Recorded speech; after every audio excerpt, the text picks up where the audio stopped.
Oh, what a day! What a lovely day!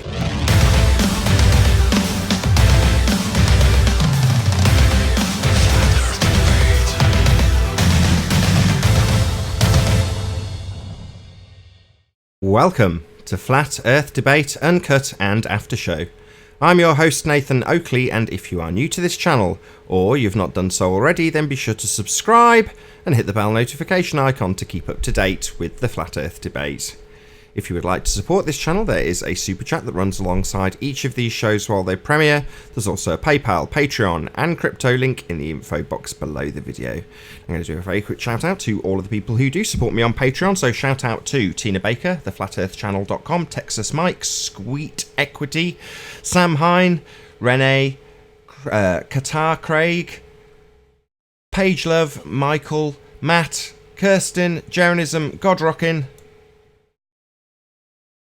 Fireball X, Felix, Hung, a couple more, Edwin, David Wayne Foster, Dank, Chow Young Cat, Burn Fat Till My Stomach Is As Flat As The Earth, Billy Highvolt, and Alice Main. So massive shout out to all of you who support me on Patreon. I put out a video yesterday of the car that I've just purchased, and I literally went and bought it with cash that I got from Patreon, about 850 quid, which I drew out having just drawn down from the people who support me. So I literally have dubbed that car the Patreon Mobile. We're also joined by a couple of people in the Google Plus Hangouts on Air. I believe we've got Flatzoid and Paul, maybe 10th Man, I can never tell. How are you both doing? Maybe all three of you? Good morning. Good morning, good morning. 10th Man's here. 10th Man is here? No, he's not. I don't see him. He's always got a black icon, I can never tell.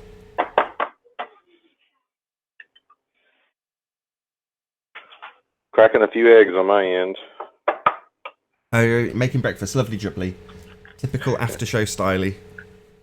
Yeah, exactly. Although this is like the uncut bit, I suppose, isn't it? If it's uncut and after-show, this would be the uncut, I suppose. Exactly. Little hash browns, little sausage, little eggs. Sounds wonderful. You want to come join me? It'd be a bit of a trip, what, 7,000 miles odd? Exactly. I'm the major cook in the house, so I do most of it. Made some banana bread the other day, do hash browns and eggs in the morning, spaghetti meatballs, chicken parm, just about anything. Excellent.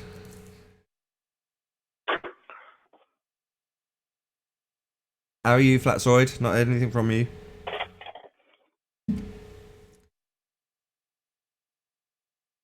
I'll check on the Discord server while Flatzoid's fiddling around.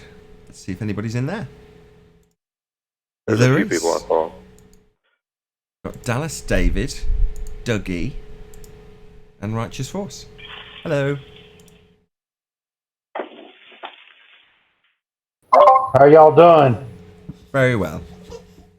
Good morning. Let me mute this so I don't get a lot of background noise.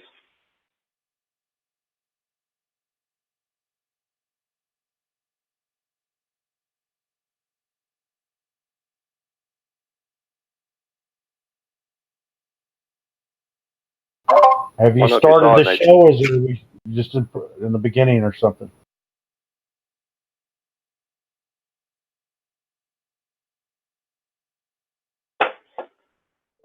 Hello, hello. Hello, Flatzoid. Hello. Nathan, did you see the video I posted in the Master B about the two reference frames? It was actually pretty good. You see that? I did not, I'm afraid. Sorry. I'll go and have a look Okay. now. I'm very busy. That's my excuse. I hated it when people used to say that to me. So. Well, it's pretty good. It's a pretty short video. He talks about, stationary reference frame. If you're moving reference frame, it's actually pretty good. So.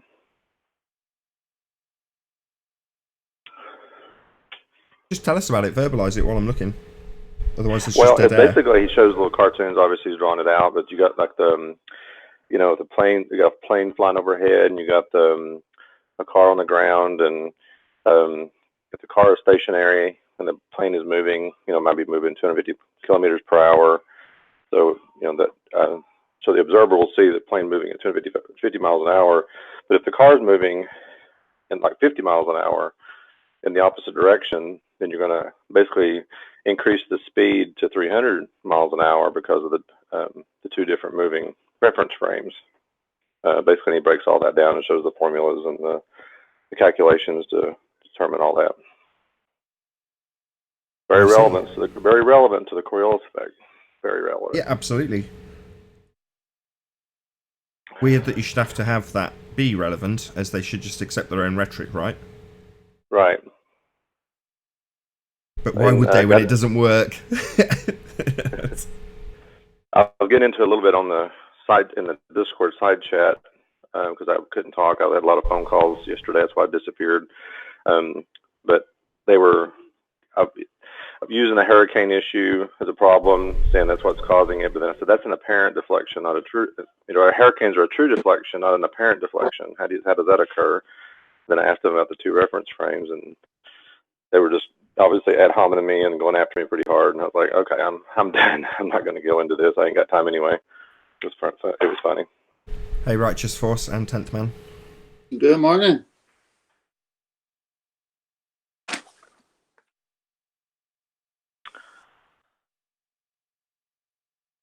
Is my mic working? Yes, it is now. Yes, it is now. This is what the pre-show should all be about. Getting the sound check done, little bit of chat about Flat Earth. Excellent stuff. Hopefully not any dead air. You should be making car videos. That's nice. I'm nice done with that. No thanks. No more. Shed. I'm good, thank you. Spent a month doing that car. I'm not even joking. It's taken me an entire month.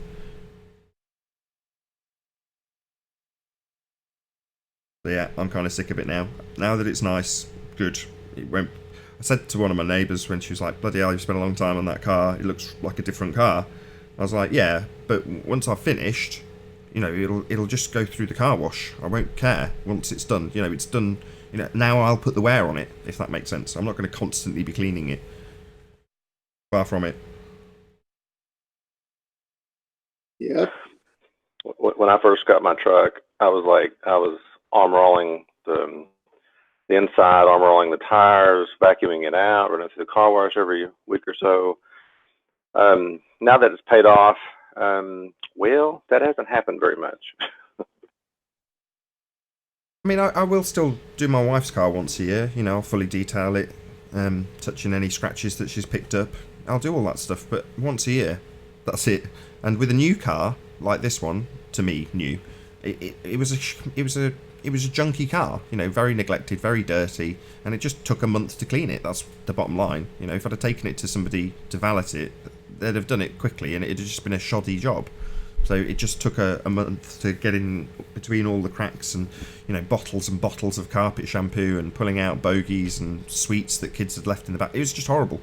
But that's just, so that it's now clean for me to start using it properly as a normal car. And, today I did for the first time. I took my kid swimming. It was absolutely fantastic. Smelled like a clean car. Looked like a clean car. Great. Now can I imagine you sitting with a toothbrush in the boot, scraping away. Not gonna what? I said I can imagine you sitting with a toothbrush. I mean, yeah, I got into bits with the toothbrush when I was cleaning it, but I won't anymore. Like I say, it's it'll just be used by me. But it's now been restored to as good as or as close to new as I can get it. For me to now use it, that is, not to sell it as some people do, wheeler dealers. Good morning, you car heads. The conversation will change from cars. I promise. It's all good. It's all good. How's everybody today? Very good. Now, it did kind of start out with reference frames in cars, and then it transitioned to cleaning. So I guess you can still say it's flatter. There was a transition period. as long as it's not pseudo forces in cars and all of that. No, it's actually a question, so it's fact.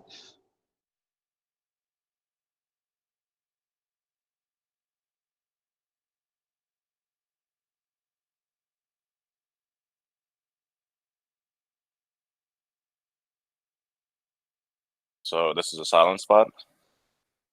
It's what lab? I guess. I said this is a silent spot where I can jump in, I guess. Yeah. So I heard Dougie speak up earlier. You know, he's one of your biggest fans. Who, me? Yeah. Oh, that's very nice to hear. He's waiting for a real baller to finally out-debate you and prove the Earth.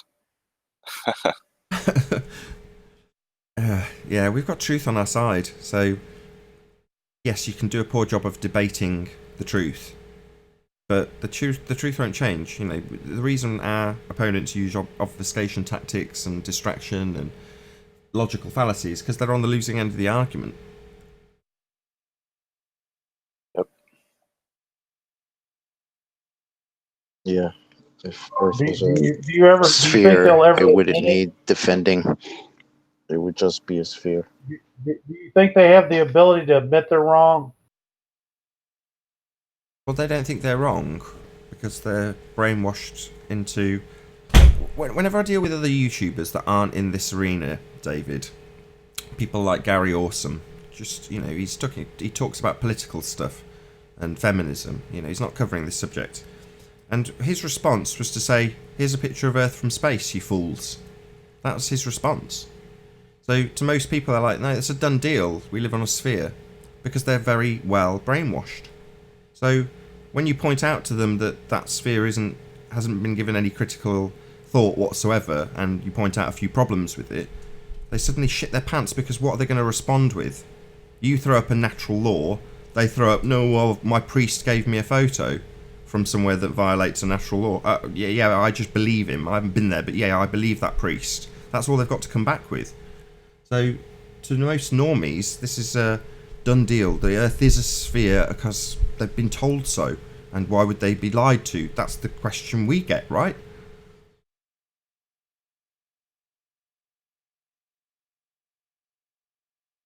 Yeah, I'm just wondering what it's going to take for a lot of these people to wake up. Or, to me, it's just like they don't want to, you know.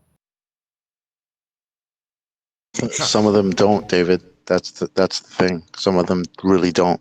They don't care about any of this. Yeah, they're just blatant trolls.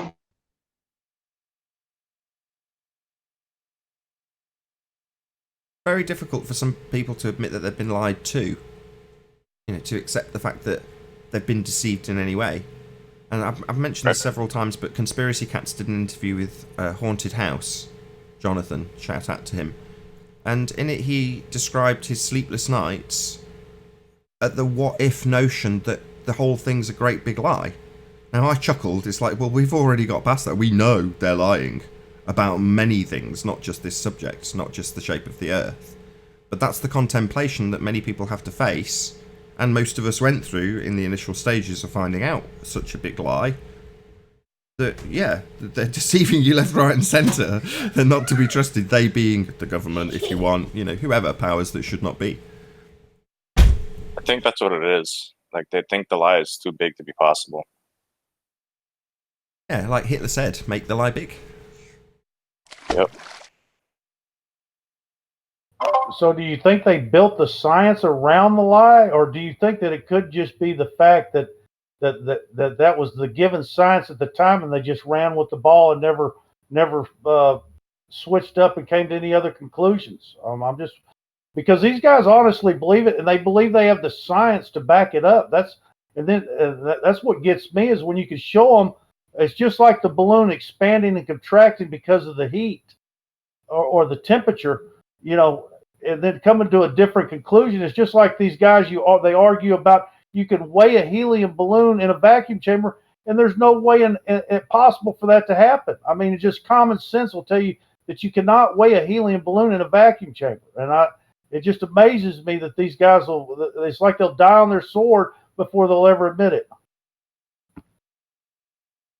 Other than you saying that the balloon would expand with heat when it's pressure, fine, yeah, I agree. Yeah, it just expands. It's like in the chamber, you're only going to be able to pull the chamber down. The balloon's going to increase or either pop, or it's going to fill the whole chamber up. I mean, it's not like you can let that balloon float to the bottom and then put a scale at the bottom and weigh that balloon with helium still in it, and it weigh more than it did if it was just a balloon with nothing in it. That's the whole point.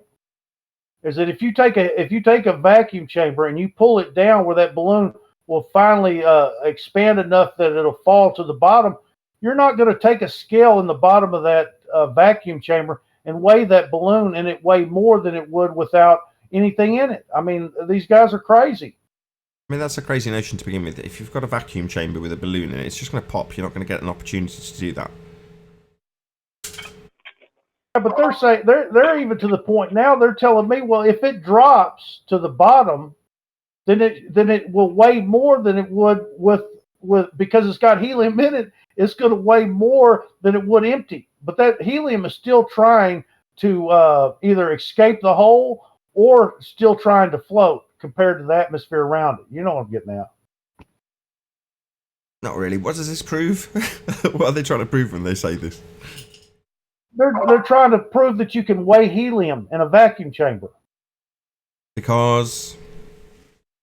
Well, it's just I'm not sure exactly what their reason is. The only way you can weigh helium is to compress it. Any gas, the only way you can do it is change it from a gas to a liquid, and the way you do that is by compressing it. That's the only way you can weigh a gas. Why do you think compressing things turns them into liquids when that's not what happens? Well, it's the process to the compression. It's just like when you take hydrogen or water and split it into hydrogen and oxygen. You got to use electrolysis to do it. Then you compress it. You know what I'm getting at. No, compressing a gas doesn't turn it into a liquid.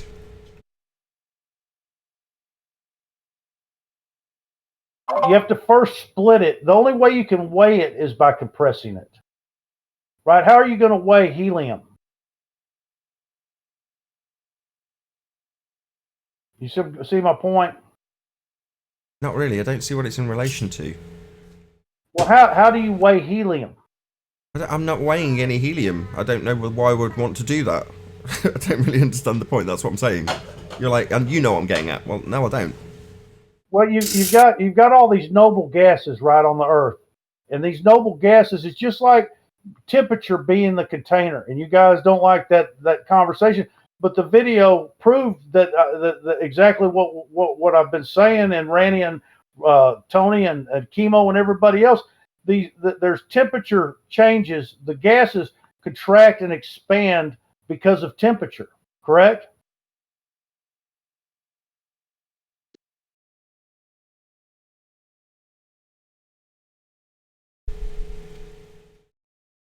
Oh, what a day! What a lovely day!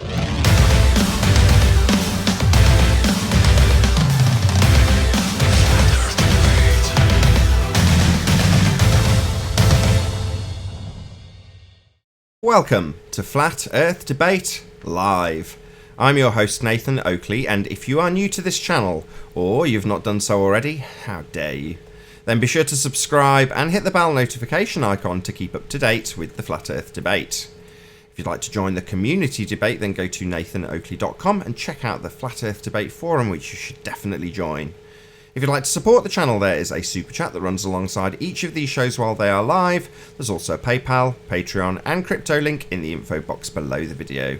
Most importantly, if you'd like to join the discussion right here, right now, simply mute the page you are currently watching, then click the link in the info box below this video to join the panel and express your views on the nature of Earth.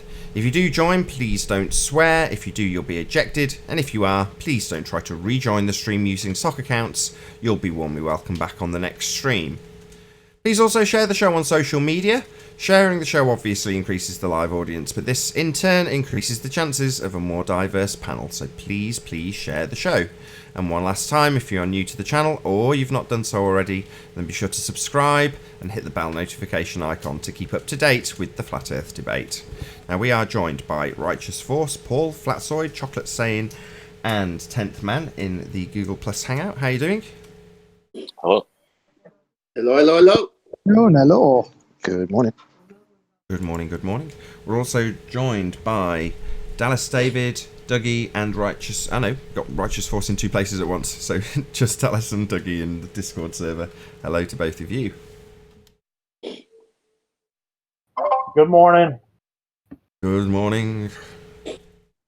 Any signs of Earth curvature? None whatsoever. Not on No. Earth. Nope. Not yeah. Hello. Any signs of Skype calls? Yeah, my bad. I should keep that line closed. Any signs of axial rotation of the Earth-based variety? Nada. Any evidence of the distance to the sun? No apparent distance. Any scientific evidence for gravity? None. No. Scientific evidence of what? Any? Nah. None of Been that. joined by Melochromatic. Hello, good to have you. Hello. Hello. What's up, hello? Any evidence that we can have gas pressure without a container? The necessary antecedent? No. Nope. I think that's an ongoing conversation, isn't it?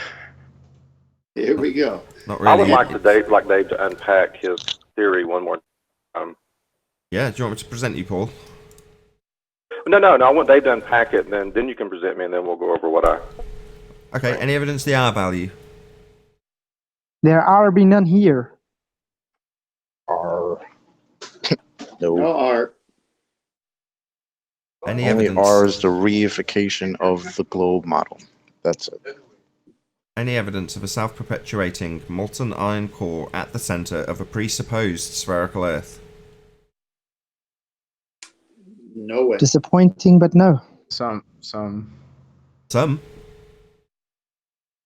Excellent. This is my favourite one. Where? Who said some? P. Mars, who's contained in a little cage on Skype currently because he showed his ass on one of the shows. So I might dump him. Oh, Well, he's not worth. You can show your butt on YouTube. It's okay. Oh, can you? Can you?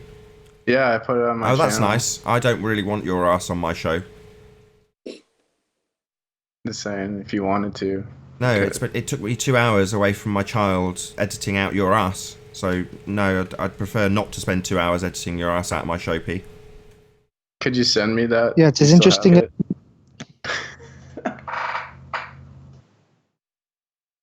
Right. Paul, you're up. Okay, Dave. Can you unpack your theory about temperature containing the gas pressure? Can you unpack that, Dave? And then I'd like to show you what I've got.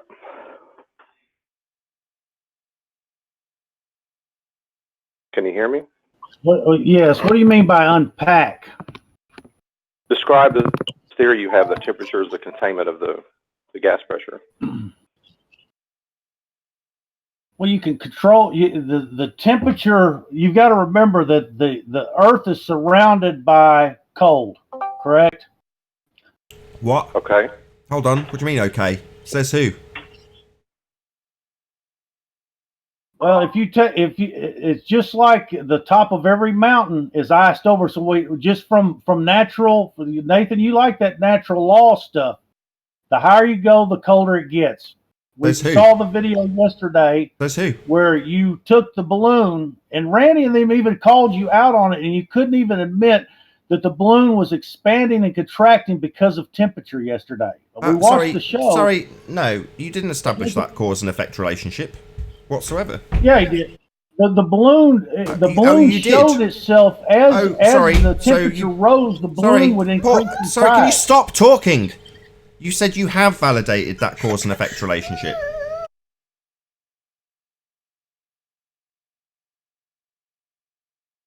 Did you hear the question, David? What? You said you'd validated that cause and effect relationship. The balloon, the effect of the balloon expanding, not exactly a natural phenomena, but you've established that the cause of that was temperature. You've validated that with systematic experimentation, have you, David, to validate that it's not just a presumption of a cause, it's a valid, established cause. You've done that, have you? The video that his proof is that he stepped on his own whatever, because his video shows that as the temperature increases, the balloon size increases. Sorry, that's called a David. That's called a correlation. It's not causation being established through system. I'm talking, David, and smashing your assertion that it's a causal relationship that you've not validated. So no, we don't agree with you that A, we're surrounded by cold, or B, that's a causal relationship established by watching a video and correlating numbers. No, we don't agree. Go ahead, Paul. Okay, well, now we've got 4 against 2 right now because Chemo, me, Riley, and Tony, and a couple of other people. It's just like common sense. You had this balloon. Let me just get it clear. I couldn't give a crap what the consensus thinks. I don't care if 2 billion people think we live on a spinning sphere. I know that's not true. So you think because Riley, apparently, and Spurs agree with this horse crap that's not been validated, that I should agree with it also? No. Sorry. Does the balloon increase in size as the heat increases? It's called a correlation. I've just said this. Correlation. Well, the balloon is pressurized, right, with helium inside of the balloon. The helium balloon contracts and expands because of the temperature, correct? Thermal expansion. there is that's a given. Temperature increases pressure. Okay, we can agree there. Okay. All right. So exactly. Okay. So what does that balloon do? It contracts. So what are you going to do? Just like you said, when you go up 100,000 feet, it's 50 below zero. It's contracted. No, it's not. All the air is contracted and held on the Earth just at 100,000 feet. What gases are above that? We don't. I don't have the answers to that. That'll be the next step in the proof of what we're saying. But just the point that it's 50 degrees below zero, 100,000 feet above the ground, goes to show you what we're saying is very possible. Actually, what you ready, Paul? Yeah. What you just said is incorrect, and I've got data to prove it. Your data confirms exactly what me and Spurs and Riley and Randy and everybody else is saying. If you come to the wrong conclusion, have you looked at the data? Have you looked at the data? Have you looked at the data? I've got it on screen right now. Can you either access the live stream without turning the sound on, or is it posted in Discord by chance, Paul? I can't. Well, it's a file, so I'd have to screenshot it to do that. But I can give anybody the data, and I will tell you where I got the data. No, that's fine. That's fine. Hold on, David. Can you see the live stream? Just don't play the sound. Yeah, I'm over on Discord. Let me give me a second. No worries. Just like I say, keep it on mute, but go to the YouTube page with the live stream, and then you can see the data that Paul's got on screen. Paul, you want me to screenshot it real quick and post it in Discord? If you want to, yeah. I'm gonna scroll so they can see what's going on. So hey Arwin. Mora Arwin. All right. Well, we're right in the middle of something. People, just FYI, just so you know, Arwin. Thanks for joining. Sorry. We're right slap bang in the middle of something. I just wanted to say a quick hello, but let you know that Paul and David are right in the middle of something, just so you don't go, oh, by the way, I've got this really interesting thing that happened. I was just gonna... Nah, go ahead. Okay, David, can you see it on the live stream yet? David, I posted the live stream show in Discord. Yeah, go ahead. I mean, can you see it? I want to make sure you can see the data, so we're talking and looking at the same thing.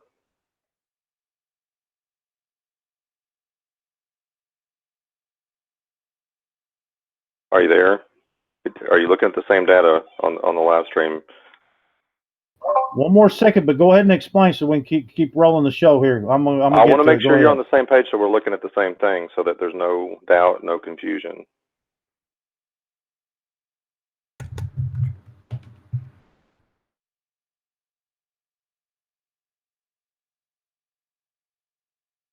I mean, we've already went over this yesterday a little bit, so I mean, I don't want to have to. I mean, I don't care to repeat myself, but I want you to make sure you're understanding. I don't think there's anything wrong with it. Silence is okay. We're just waiting for you to say that you can see it, David. That's literally all we're waiting for. Yeah, I enjoyed the data yesterday.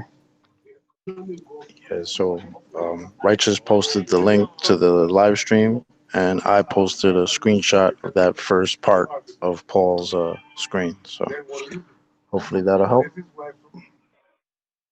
Have you got some stress balls?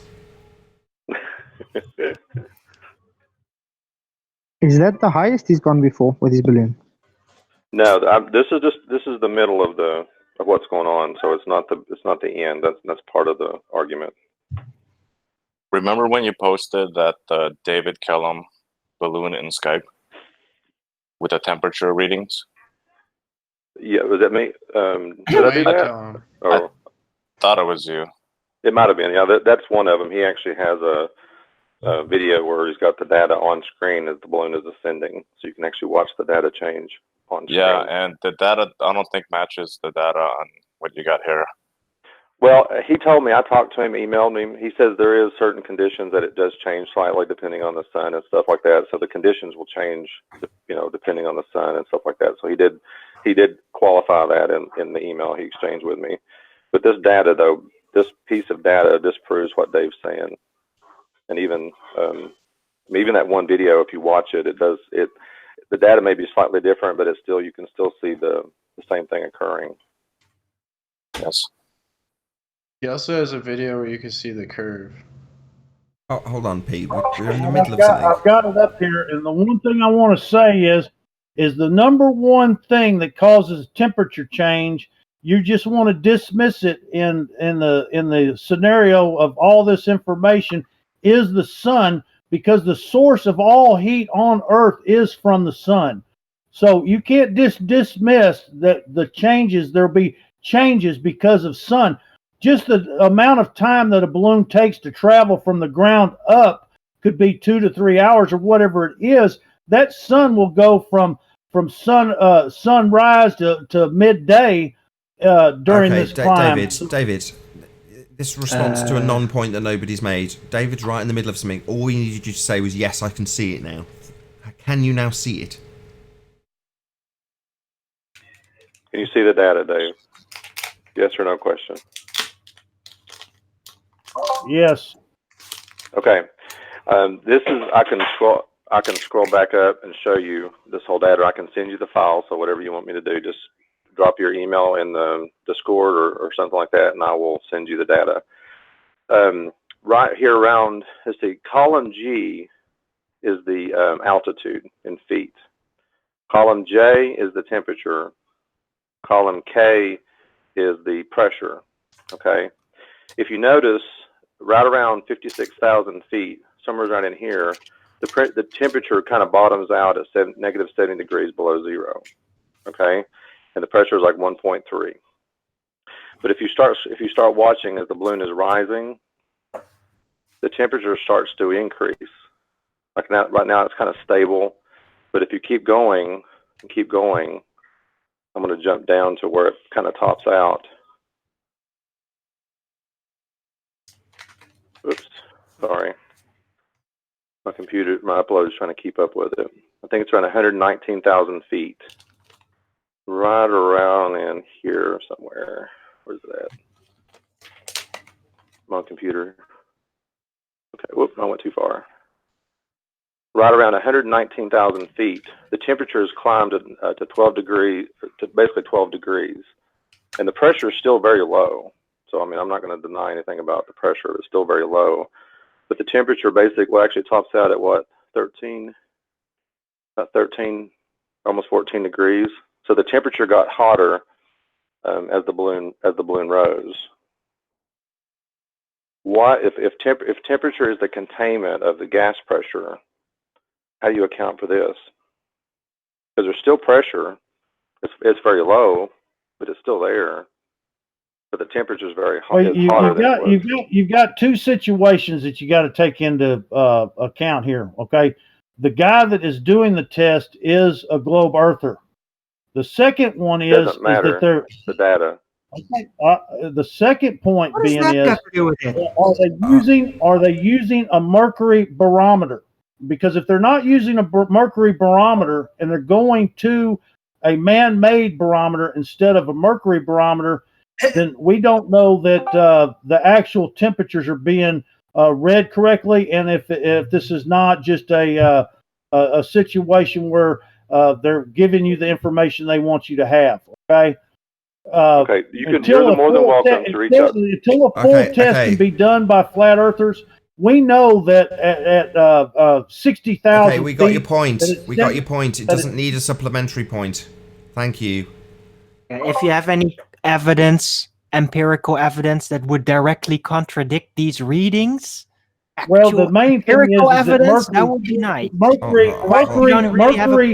Mercury freezes at like 50 below zero. Okay, so the point being is you can no longer read barometric pressure with a mercury barometer after below 50 below zero.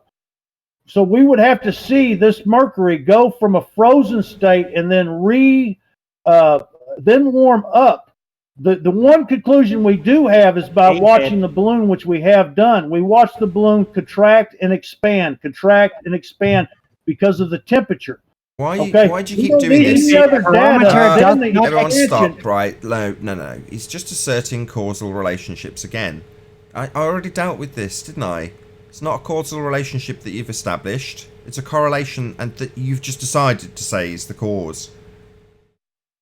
Okay, does the balloon contract Don't ask when it me gets something. cold? Yes or no? I've already smashed this. Every time you assert that you've got an established cause, I'm going to ask you how you validated it. And when you go, well, it's obvious. No, you've got a correlation. Because things contract. I don't want this argument with me to continue. I don't want my Paul, please continue, Paul. I don't want. I've already demolished this bit. Go ahead. I will say I didn't get into the details of what he used. The guy's name that I got this data from is Dwayne Kellum. He does a lot of high altitude balloon launches, amateur balloon launches. He's got YouTube videos all over. So if you want to reach out to him and ask him what he used and the equipment he used, all I asked him for was the data. And all I'm saying simply is if temperature is the containment of gas pressure, this data disproves that. This is very simple. It depends on the freezing point of the gas, correct? Each okay, gas we has went a over this different once before. Now point. let's every gas has a different freezing point of gas. Erwin, hang on. That's okay. Hey, I've already addressed this a few episodes ago. Okay, and I asked you at what point does oxygen specifically start to boil at sea level, and you didn't know. Okay, or not freeze. It starts to boil.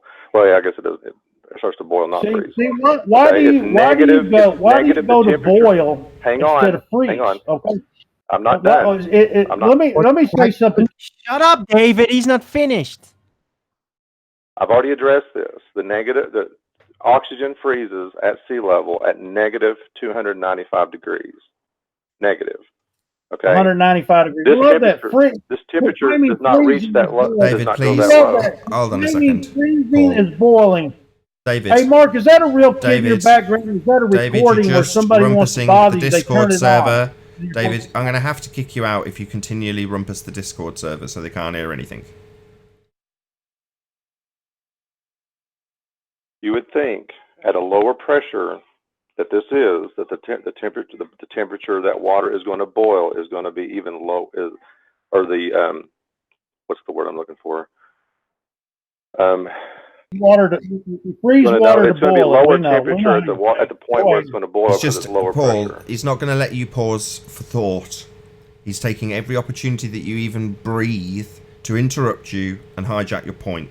So this is your last chance, David. Please let him give the concise summary, or I'm going to have to kick you out. That means no interrupting until Paul says so. Are we ready?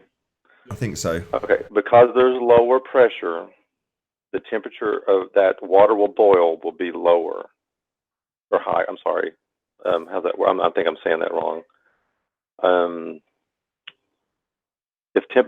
If oxygen boils at sea level at negative 29 degrees, then it would boil at even lower temperature with less pressure. That's what I'm trying to say. Just like water boils inside of a vacuum chamber, even at the same temperature, it boils because there's lower pressure. So oxygen would boil at even lower temperature without that pressure. Right. So again, your point is mute. Good point. The pressure moves hold on, Owen. the boiling and solidifying. Owen, it's been really concisely summarised, right? He's smashed his point. I just want to hear David's response. I've only kept him here so he can say, okay, or no, you're wrong. Paul, I'm not sure if you're an agent, but you're completely wrong. And here's the reason why. Hand wave just agent. Wow.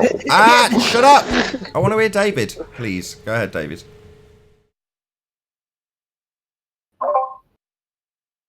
First off, do things contract when they get cold, or do they expand? Hold on, you just said here's why, and now you're asking him something. You made an affirmative statement, and now you're asking... David, you're now talking over me.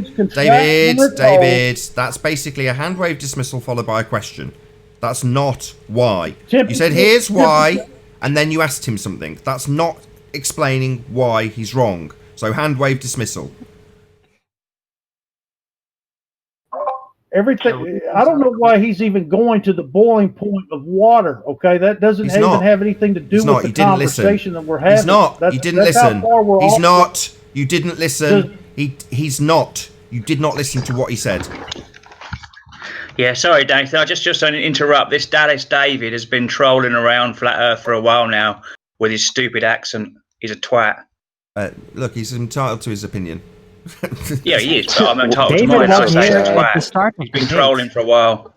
Well, you're one of these guys that believes gravity holds the atmosphere in. We've already got it, and so does Mark. Mark believes that also. So we've got to fix this here, okay? Gravity is not holding the atmosphere on the Earth. Understand that, right? No, this is here to spew rhetoric. So what he's just done is thought, right, the point's been smashed. He's been asked why it's not been smashed.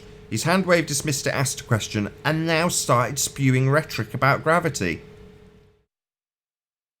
What the hell, man? Do things contract or expand as they get hot? That's another question. All right, I'm going to get Paul to make his summary again, because basically all you've done is obfuscated it. So the summary, all it needed at the end, like you not saying, yes, I can see the data for 10 minutes, so the point gets slightly lost. Yeah, and that's what you're doing now, David, hoping the point will get lost. So, screw you. I'm hoping, if Paul can, he'll make this summary again, and we'll see if we get a concession from you or not. Real simple. Since, as a correlation, oxygen boils at sea level at negative. I don't want to talk about oxygen. I want to talk about... I see. It's time for David to leave, because rather than the point being made... So he can equivocate it with boiling water when that's not the point being made, right? So what is that? It just equivocating and destroying his summary? You've been obliterated by this, and rather than listening to it, you're going to say, "I don't want to talk about." Well, then sod off. Go to some fundy website where you can talk about whatever crap you believe in, and we'll stick with the empirical data. Okay, David? Feel free to continue, Paul. Please, I'd like the summary to be made at least once concisely. Thank you. Okay. I'll try to rephrase it again. If you increase the pressure, you increase the boiling point of a substance, like water, as an example. Oxygen boils at negative 300 degrees at sea level. You remove the pressure, which is as you go up, that's what's happening. That means you're reducing the boiling point of oxygen. So temperature cannot be a container, because if your temperature is increasing at the higher levels, the oxygen is in a gaseous state, simply. Any gas substance is going to be at a gaseous state, even at this level. You can't show it condensing at this level, basically. Is that a good point? Thank you, Paul. Excellent. Okay.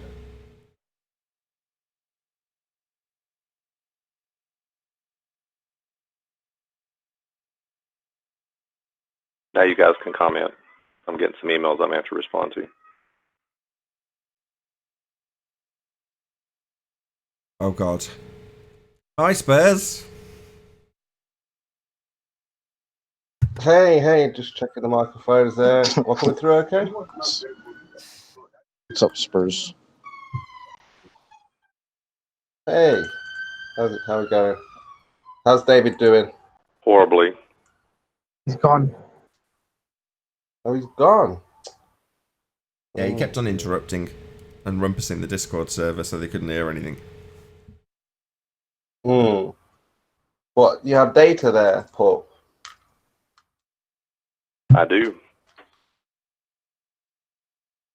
Okay. You've heard of Dwayne Kellum? But before you give me that data, what's the difference between this data and, say, data from Cavendish that proves gravity?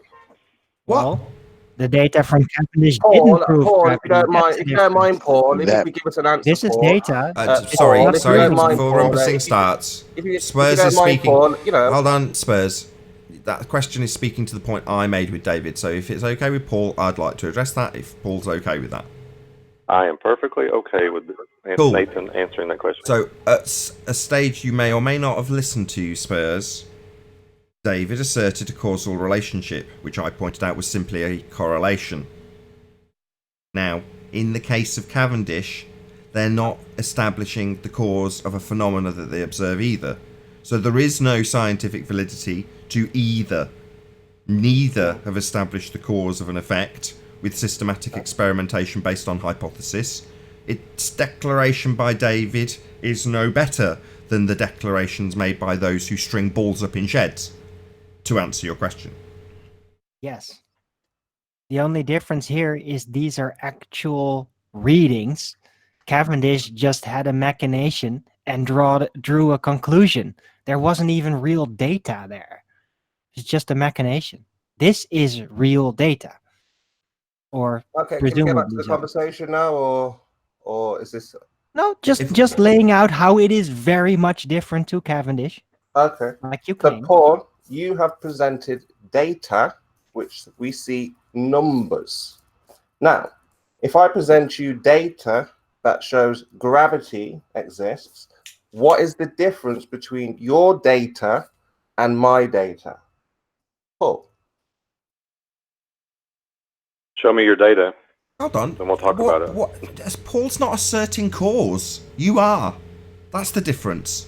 So what's the difference? Well, from Paul's perspective, none. He's just presenting numbers that fly in the face of an assertion you've made, or Paul's made, or David's made, sorry. So that's what he's doing. He's not making any assertions of what causes these numbers. You are. You're making a causal assertion. So is David. That's the difference. No, I'm saying, I'm not saying about temperature. I'm asking if the Cavendish shows movement, we have a device, man-made device, and it shows us something, and I write the data down, and then Paul has a man-made device, and it shows him something, and he writes the data down. What's the difference? Well, this is consistent. Paul, And it has actual structure that functions isn't dependent on when I ask Paul a random question, I don't get why when I ask Paul a question. yeah, there's no everybody else discussion has with to you, ask really, is a there? question. Because if I try to give an answer, immediately start Come on. Afterwards, He's asking Paul. Let's see if Paul's response is sufficient. Go ahead, Paul. I'm definitely not making an assertion about cause and effect. I'm just showing that there's a correlation between pressure, altitude, and temperature. Okay, so I'm saying the same thing. We have a correlation between force and the movement, and here's gravity, and which proves atmospheric pressure. What's the difference? All we have is data. I'm asking you the difference. No, I don't understand your claim. That's why I'm asking Paul. I'm actually got a 2-year-old screaming in the background, as you can hear. So sorry. Right, and I feel about the that's same. fine. There's no need to argue. There's no need to get stressed and frustrated. We'll wait till Paul returns and find out what's the difference between that data and data for Cavendish. Yeah? Well, real simple. I'm going to answer it over a screaming toddler. It's determining what your assertion is the cause of something. That's what it is. If you're saying temperature is the container of the gas pressure, this data disproves that. Ah, so your data is not cause and effect. Spurs. His data is readings of what's going on in the atmosphere while the balloon is going up. That's it. I know. All right, that's what The Cavendish was a pseudo experiment. It didn't Two need different to take things. readings. I'm not arguing that. I'm just Cavendish saying that didn't take readings. There was no See, but data you're- involved with Cavendish, just a conclusion. And Oh, for right, there that's were no no different. readings. Oh God, it's turning into a shit show, one at a time. Okay. So I was only asking Paul, what was the difference between this? So basically, he's not giving science. He's just giving data that he has input because he has a device and the device told him something. It was written down and he's now presenting it. So that's not science. It's just data. Yeah? Yeah. Yeah, that's it. That's Empirical fine. data. No argument. There's no argument. I thought it was scientific proof of atmospheric pressure, Paul, because you were saying toe tag. So now we know it's just regular data with a device that reads numbers that are arbitrary. It's just simple data. No argument here. David, I don't know why you were getting so stressed out. It's empirical data, field data, real data, confirmable data, not also a vague conclusion without data. And the device is meant, each device, whether an altimeter, a thermometer, or barometer, are all designed to do specific things to measure something. They're measuring devices. So I'm not saying the cause of anything, but they're measuring something. Okay. And I think they can show something if they're measuring something. So the lack of I mean, I've said this. You missed yesterday's show. No. You've said it. You've said it all, Paul. Before you go off the rail, that was the correct answer. So yes, you can show something that is occurring. You could extract a phenomena from pressure changes. I could definitely extract a natural phenomena from that. Whether or not I could go forth and establish the cause is a different story. But yeah, you could definitely establish a phenomena from what Paul has presented in data terms of an accurate log of that phenomena, if you want to call it that. It's not, because it's not natural. It's what happens when a balloon goes up. Nevertheless, there is no natural phenomena in the Cavendish experiment. It's conjured within the apparatus itself. So this isn't conjured within the balloon apparatus. It's observing something that occurs in the natural surroundings, as opposed to somebody talk while I talk. Yeah, you could get a phenomena out of this. You couldn't get one out of Cavendish.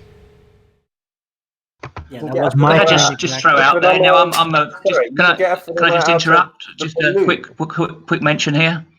I've studied the Cavendish quite a lot, and it's clearly not an experiment. I'm a flat earther, but I would like to say that this balloon, whatever data it is, I think the data is actually contained in the device which captures the data, rather than, so this pressure is just a reading of a device which is man-made, a reading of a man-made device. No, that's not relevant. Am I wrong? It's not the phenomena. It's not relevant, exactly. The only thing that's relevant. Okay, if you don't think it's relevant, that's fine. Just putting it out there. It would be stored. It's just how the information is stored. Okay, it's not. Let me just lay it out. Right. When we criticise man-made devices like the Cavendish experiment, it is because that is what they are claiming the phenomena is. Now, that's not the claim here.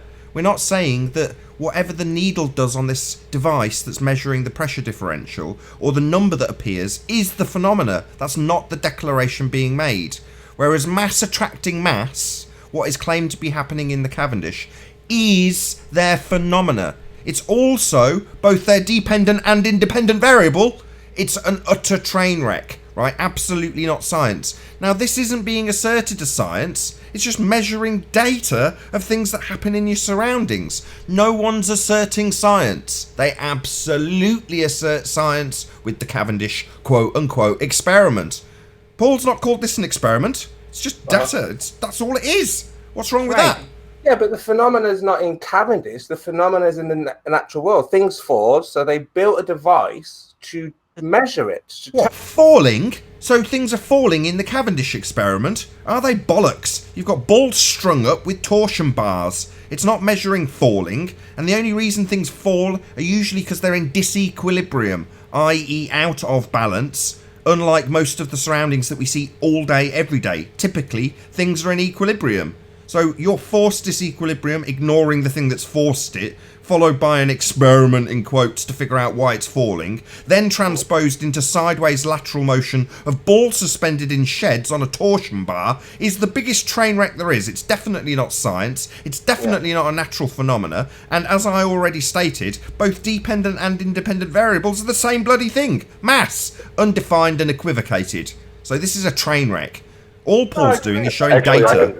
I agree with that. It's like, you know, a person is, they're on the earth and they say, well, there's a force, there's a pressure, and they can either test this or they can just either go with what they feel, right? Because obviously you have to verify.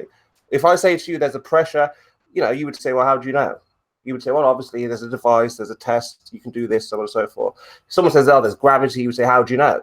Oh, well, there's a test, there's a device. So, yeah, I mean, I don't see any difference between this data Paul has presented and what the Globe Earth has presented as data. They have a device, they have a claim that something is, and without science, they're just telling us, well, this is what the data says.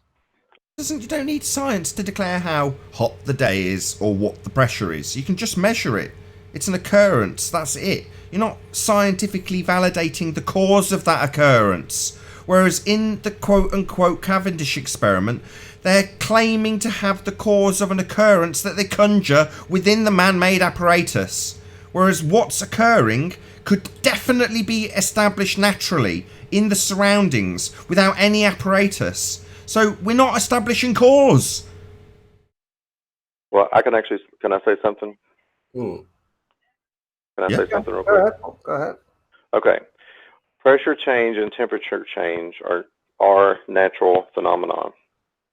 Okay, and we've determined through scientific means that we can determine what can cause pressure change, what can cause temperature change. Once they've figured out this phenomenon and we kind of understand it, we created this thing called devices or measuring instruments. We gave them arbitrary numbers, we gave them arbitrary values, so we can determine the measurability of the change in those phenomena that we see and occur every day. And all you're seeing on this data is man-made measuring devices to determine this pressure change or temperature change or pressure change within the natural world. Those are the things we use every day. That's why pilots use them. That's why we have a thermometer on the outside of our homes. That's why there's whatever, the mercury barometer, whatever we've been talking about. Okay, you're right, but I've got to make one minor correction. I'm really sorry, Paul, but no, laws do not go through the scientific method. You're not giving scientific validity to Boyle's law. It's a simple pressure volume law in relation to what happens, the cause of which will elude you always. You're not going to establish the cause. It's a law. They don't go through the scientific method. So just a minor correction. Other than that, perfect. Okay, so Paul said pressure is a natural phenomenon. And as I've stated, Paul, water is the liquid, is the only pressure that... Well, hold on, how did Paul get to speak? And then I never interrupted, and then I say one or two words, Let me get his question out, and then Nathan is not stopping Arwin from... I am misquoting him. He said pressure change, not pressure. Yeah, correct. Well, let me finish, then he can correct me, right? If you're going to misquote him, yes. Arwin, okay? I waited patiently. I wrote down his points, and I want to address them. Yes? So he said pressure is a natural phenomenon. And as I've said, water is the only natural pressure reading that we will be able to take, or liquid in that type of form. Now, if you're saying pressure is a natural phenomenon, how are you going to manipulate these variables to demonstrate that this is a natural phenomenon, Paul? It's called a vacuum chamber or a pressure chamber. Okay. You contain it, and then you can either remove the pressure or increase the pressure inside these chambers. So that's how you would manipulate this natural phenomenon. Okay, so we're seeing the natural phenomenon. We're seeing this pressure, this natural phenomena in the chamber. Yeah. No, you see it, but then you have to have a controlled environment to determine what's going on. Yeah. That's what the vacuum chamber is doing. It's giving you a controlled environment. To isolate the independent variable. No problem, Paul. So you've got a controlled environment. You see a natural phenomenon that you're saying. Now, how do we demonstrate this in the real world, out in nature? I get a tea kettle, put Mm-hmm. it on the stove, turn the temperature up. Yeah. I get pressure with heat. You get pressure with the heat. Yeah, so you're reading water pressure. Okay. We're talking about atmosphere. What's your point? What's your point? Let's get to the chase. What's your point? Pressure is a natural phenomenon. I'm saying that water pressure is the only pressure. Right, I'm going to have to stop you. Owen's interrupted you twice to say this to you. No, pressure, no. Phenomena, something happening. Pressure changes, you could argue, is a phenomena. Exactly.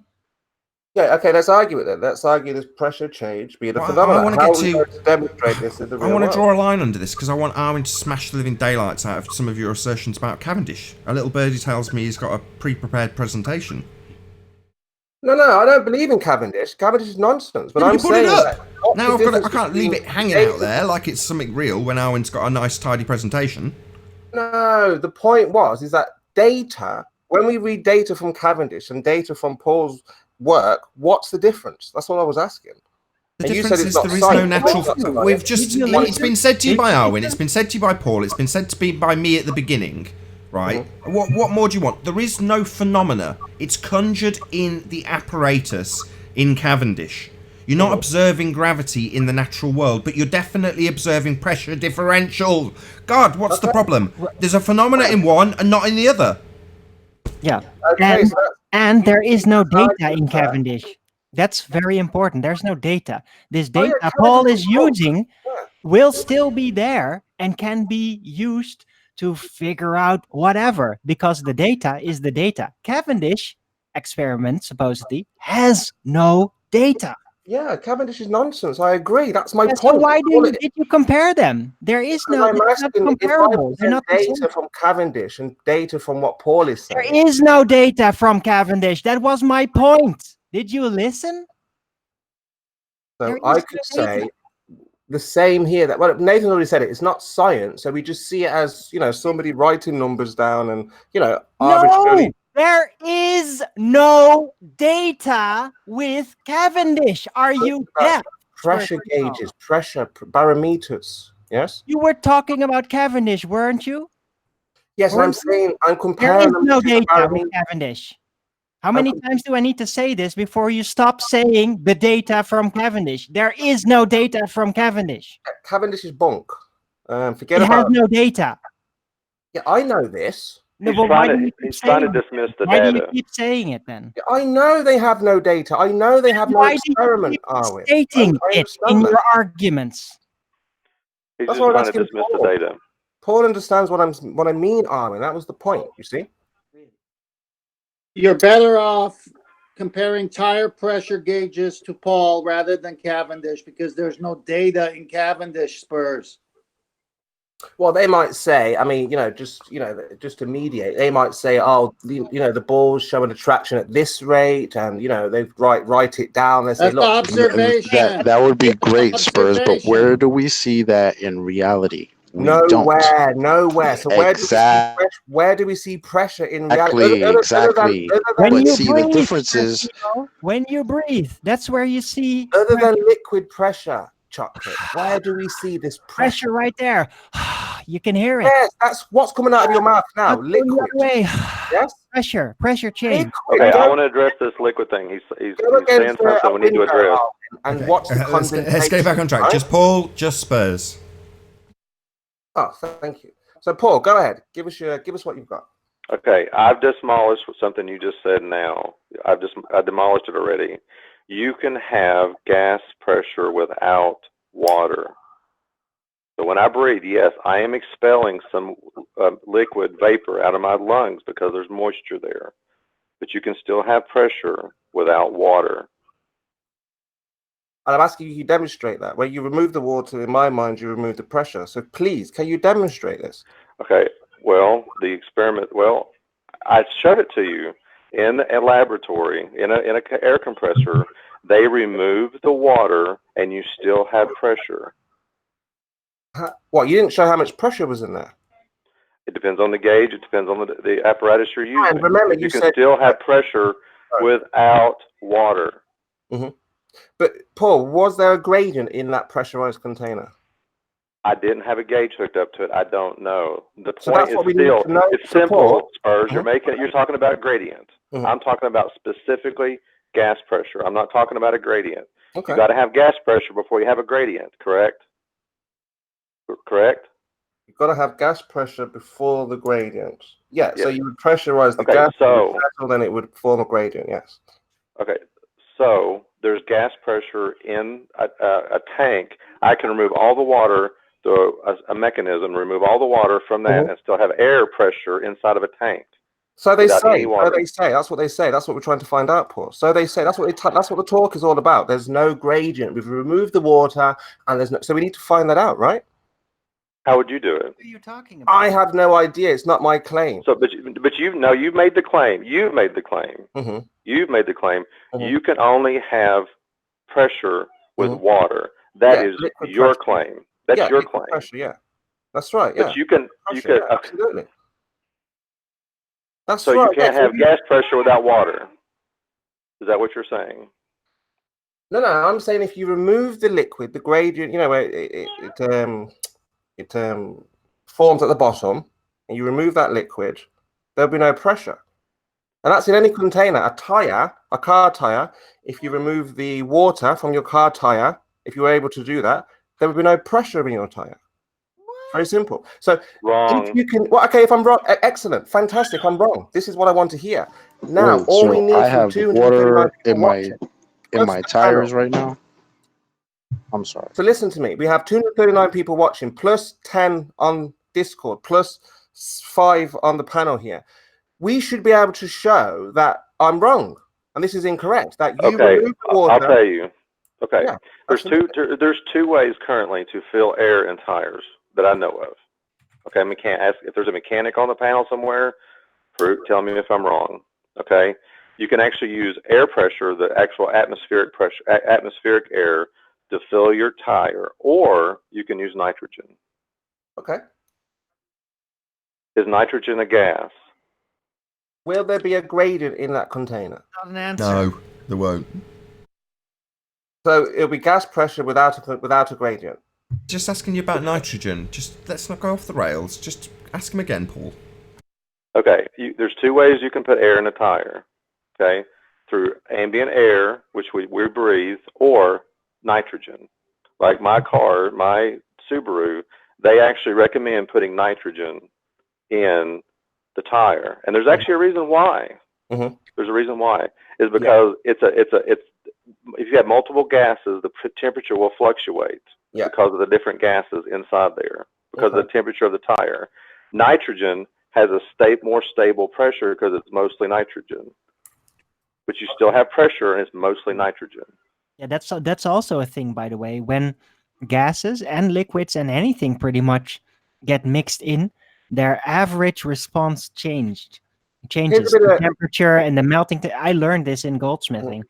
The more you mix in, the more the boiling point, solidifying point, all that changes due to the mixture of.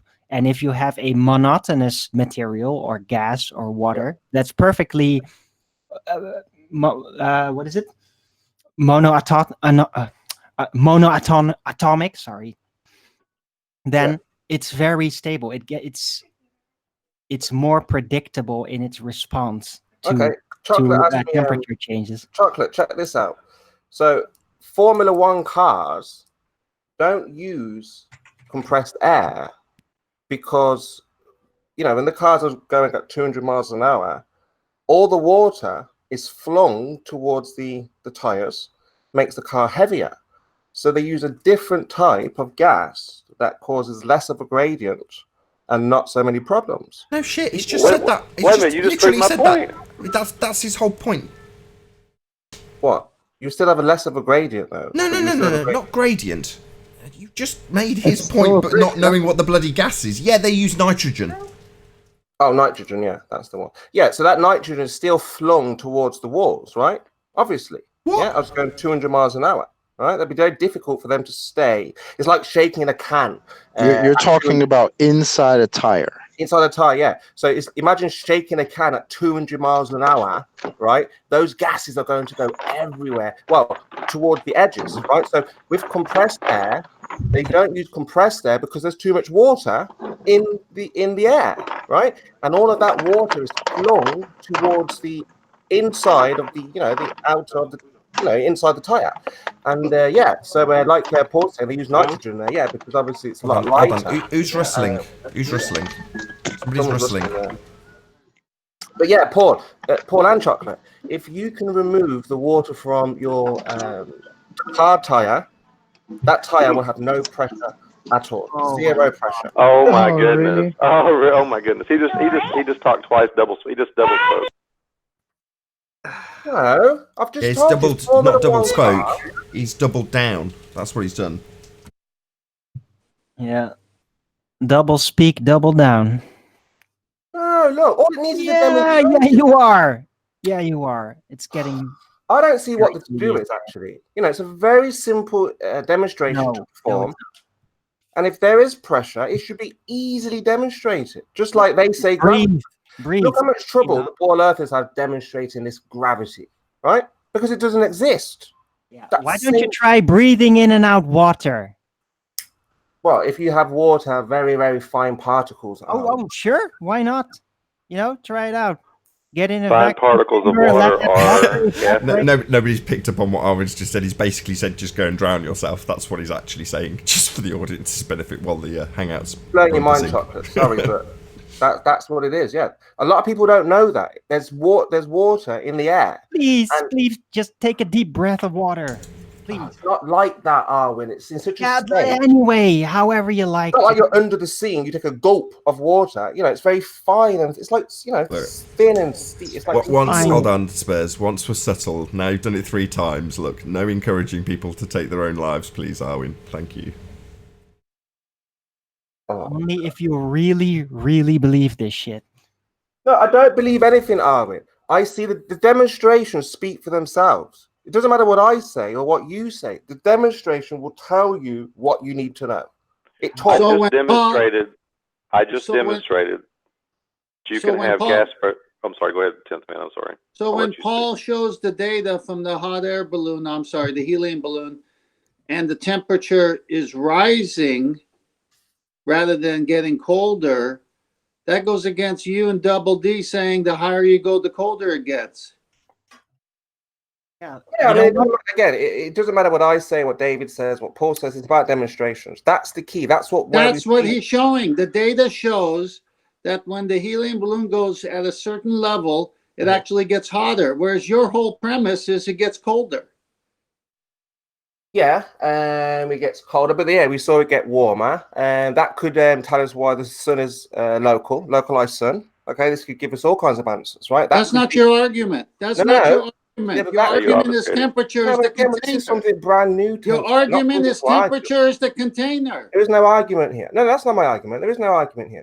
Are you saying temperature is the container, or is there a container? David's saying. Yeah. For Schemo, look, if the temperature is higher than there, why isn't the pressure higher as well?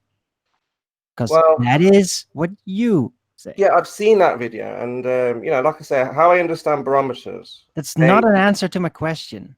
If you say that pressure and temperature are directly correlated, why isn't the pressure higher at that zone where the temperature goes up 20 degrees? Yeah, but how can we be sure? How can you guarantee the device? Because the reading said it. That's why. That's what the data says. Yeah. When it was red. When they went there with the balloon. Does it really tell us anything, though, Warren? Yes. What does it tell us? It gives us the data of the temperature and the pressure at the different heights. Look, I'm only interested in cause and effect. Right? Why do things fall? I'll go and find some then, because you're just talking around everything and you're ignoring. Just before. So, guys, sorry to interrupt. Arwin. Hold on, 10th man. Hold on, 10th man. Arwin. My understanding was that you had something on Newton. Is that not correct? I was hoping to round out with it. On Newton? Yeah. Is the birdie that told me this wrong? I don't know what birdie told me. Or you. I did find something interesting in the Big Bang Theory, and I did manage to find the episode. I haven't actually looked at it yet. Sorry. No, definitely not. So the person said, I'll just repeat their comment. Let Arwin present something bang tidy, up to date against Newton. The conclusion is the Cavendish experiment is not current science. Okay, but wasn't the Cavendish after Newton? I don't know. I'm not the birdie. Shout out to Unicorn Laser Eyes. The super chat says, "Put a cup of H2O in my tires. They inflated right up." Exactly. I can't wait to go to my mechanic. Tell him, could you please take all the water out of my tires? Thanks. And with that, I'm going to say a huge, massive, enormous thank you to all of you for hopefully smashing the super chat, liking, commenting, sharing, subscribing, and all that good stuff. Also, a massive thank you to all of today's debating panel for making this debate possible. I've been Nathan Oakley. Be sure to check out nathanoakley.com and the Flat Earth Debate Forum, and I'll see you all in the next video. Oh, what a day! What a lovely day!